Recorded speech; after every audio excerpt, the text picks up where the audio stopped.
What if I told you that Proxmox VE 9.2 may not look revolutionary on the surface, but it quietly introduces some of the most important quality of life improvements that I think we have seen in a long time? If you're running a home lab, a production cluster, or even just thinking about moving away from VMware vSphere, there are some updates in this release that honestly matter a lot more than just simply flashy redesigns or cosmetic changes. Things like dynamic workload balancing, WireGuard inside software-defined networking, easier HA controls, better CPU compatibility tools, and even fixes for Microsoft's new Secure Boot certificate updates all are part of this release. I have already upgraded my 5-node home lab cluster, and in this video I want to walk you through what I think are the 7 features in Proxmox VE 9.2 that actually matter and why I think this is another really strong release for the platform. So stick around and let's dive right in.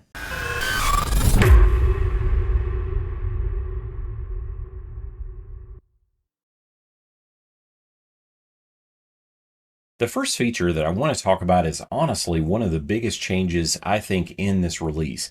Even though we technically saw this show up in Proxmox VE 9.1.8, it was in technical preview form in that release, and that is dynamic load balancing. Proxmox VE 9.2 officially introduces this new dynamic load balancer as GA for clusters, and I think this is really a big deal for anyone running multiple nodes in a Proxmox cluster. And if you've spent any amount of time with cluster virtualization, you know that what naturally happens over time is workloads drift, maybe one node ends up with more virtual machines than another, or maybe workloads simply accumulate on one host because of migrations and maintenance windows over time. Before this feature, Proxmox administrators really had to babysit this process manually by looking at utilization and moving workloads around themselves, or there are a lot of great open source solutions like ProxLB as well as Pegaprox that has the ProxLB solution built in that allows you to automatically adjust those workloads. However, now with dynamic balancing, Proxmox starts making the cluster smarter on its own. Instead of workloads just naturally becoming uneven over time and requiring manual intervention, Proxmox can automatically improve workload placement and help smooth out imbalances across your cluster. And again, if you've used projects like the ProxLB project in the community, you know people have wanted smarter balancing in their Proxmox clusters for quite some time.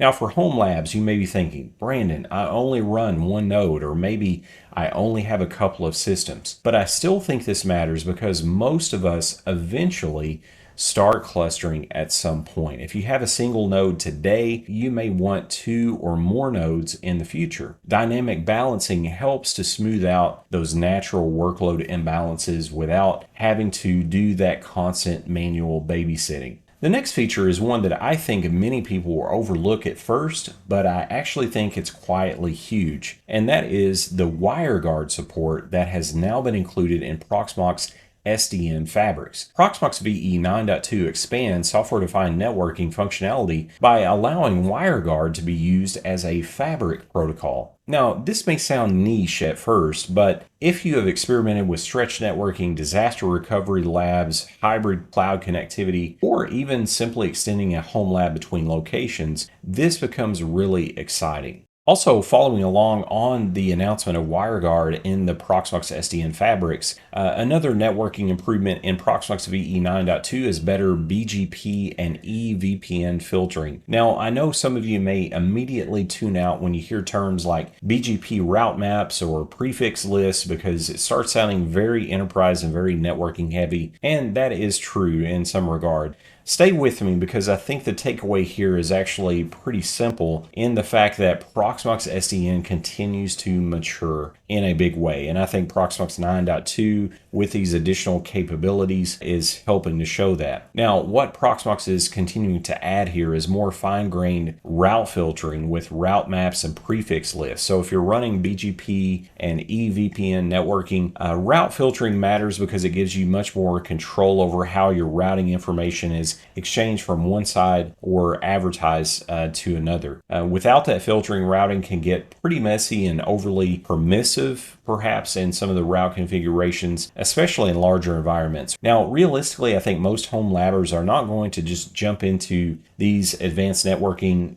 capabilities from day one. But if you're learning enterprise networking concepts or playing around with BGP, EVPN, Kubernetes networking scenarios, I think this release gives us more capabilities to do a lot more things or play around with a lot more things in the home lab. So definitely keep these new features in mind. Now, the next feature is one that I think a lot of administrators are going to appreciate because it solves a very practical problem, and that is custom CPU model management directly inside the GUI. So if you've ever had a VM migration with issues in Proxmox because of CPU compatibility problems, this is something that I blogged about recently, and I'll have a link to that in the video description. Then you probably already understand why this matters. Especially in home labs, we have heterogeneous hardware. In other words, all of our hardware is not the same when it comes to CPU models and types even. So maybe one node has a newer CPU generation, another node has older processors, and suddenly you've got migrations that break because of those CPU instruction set variances between the home lab nodes that you're running. What I especially like here is that you can build custom CPU profiles that intentionally include or exclude certain instruction sets depending on your environment. Now, obviously, you can use those built-in named CPU profiles that we've all used and probably continue to use, but this is just going to give us a more granular approach to configuring those CPU profiles across various hardware that we're running in the home lab or even in production environments. Now, the next feature may sound small, but if you have fought with Proxmox HA during maintenance windows, this is one that I think is going to feel really satisfying, and that is the HA arm and disarm controls. I can't tell you how many times administrators, including myself, have wanted easier control over HA behavior, especially during times of maintenance or testing, troubleshooting, or upgrades. So now in Proxmox VE 9.2, there are simple controls now that we have in the data center node under HA configuration that lets you essentially freeze or ignore HA behavior across the cluster. And I think this is going to really create a much cleaner workflow when you're planning downtime, troubleshooting, infrastructure upgrades, maintenance windows, controlled failover testing. So this is a really nice feature, I think, that is coming to us in Proxmox VE 9.2. Another feature that I think is flying under the radar right now is the new UEFI 2023 certificate enrollment tooling. This one matters more than people realize, I think, especially if you're running secure boot on your Proxmox hosts or inside guest operating systems. If you haven't heard, and I've got a full blog post on this, Microsoft is transitioning away from the older 2011 certificates toward the newer 2023 certificates for the secure boot functionality. And this creates some work that administrators need to understand and prepare for. What I really like here is that Proxmox exposes this workflow directly through the GUI. So it's going to help make certificate enrollment dramatically easier to replace those secure boot certificates. And instead of administrators manually trying to figure out secure boot certificate enrollment across environments, Proxmox gives you a much more approachable way to manage this upcoming switchover from Microsoft.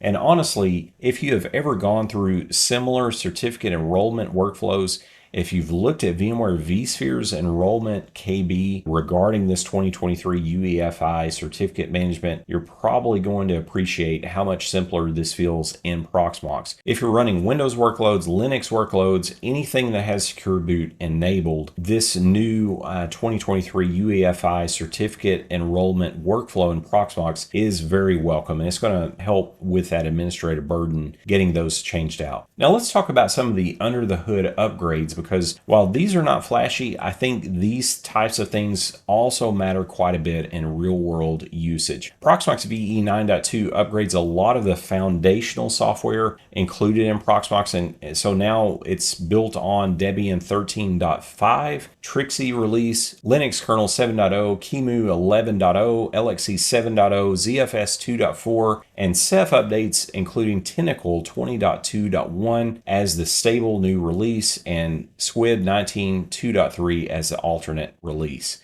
Now, before you rush off and hit update, let's talk about upgrade considerations.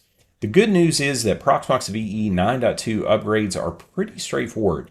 You can upgrade from Proxmox VE 8.x to 9.x, or you can move from 9.1 to 9.2 either using the GUI or the standard apt upgrade commands. However, I would suggest this if you're running Ceph. Pay close attention here because this really matters. If you're currently on Ceph Reef, you need to follow the documented upgrade path. That means moving from Reef to Squid while still on Proxmox 8, then upgrading Proxmox 8 to 9, and then finally moving Ceph Squid to Tentacle. Do not try to shortcut that process because your clustered storage environments require patience. You're not going to be rewarded for winning the race trying to upgrade your Ceph environment. Trust me, you don't want to rush distributed storage upgrades and create unnecessary headaches for yourself. Overall, I really like Proxmox VE 9.2 and everything it brings to the table. No, this is not some massive flashy redesign, but honestly, I think it's one of those updates that is filled with practical improvements that make day-to-day operations much better, smarter workload balancing, easier HA maintenance, better networking functionality, CPU compatibility improvements, secure boot tooling, and major under-the-hood upgrades all add up to something I think is very meaningful for both home lab and enterprise environments. Well, let me know down in the comments, are you planning to upgrade to Proxmox VE 9.2, or are you going to wait a bit before making the jump? Also, if you enjoyed this video, please do hit the like button, subscribe to the channel, and check out virtualizationhowto.com for more home lab and virtualization content. Well, thanks for watching. Do stay safe out there, keep on home labbing, and I will see you in the next video.